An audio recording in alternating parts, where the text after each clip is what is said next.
At balitang palalawigan naman po tayo sa Bicol. Nakaharap sila ngayon sa mga kalamidad sanhi ng climate change. At DPWH kontra sa pagpuputol umano ng mga kahoy sa nakatakdang road widening sa Naga City. Yan ang mga balitang hatid ni Grace Rifama Simanto ng Radyo ng Bayan Naga. Magandang hapon sa iyo, Grace.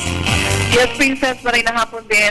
Likas na takaw, kalamidad daw ang Bicol dahil halos lahat ng mga bagay na nagdadala ng sakuna ay meron ng lalawigan tulad ng active volcanoes, mga lindol at mga bundok na nagiging sanhi ng pagguho.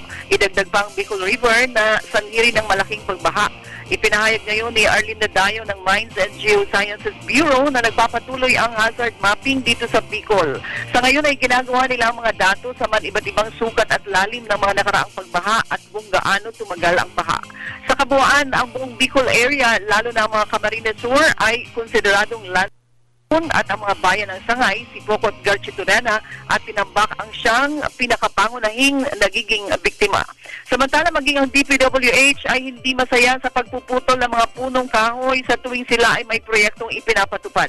Yan ang ipinahayag ngayong umaga ni Josel Camara ng DPWH na pinakikinggan nila ang tinig ng mga taga-Naga, lalo na ng mga Naga-LGU hinggil sa pag-iwas na magputol ng punong kahoy sa nakatakdang road widening sa mga highways ng lungsod.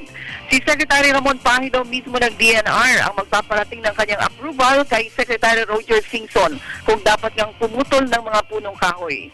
Halos 700 kasing mga nara, acacia, mahogany at iba pang mga fruit trees na ang edad ay halos 60 anyos na matatagpuan sa mga tabi ng Naga City highways ang mahagip ng road na isasagawa sa lalong madaling panahon.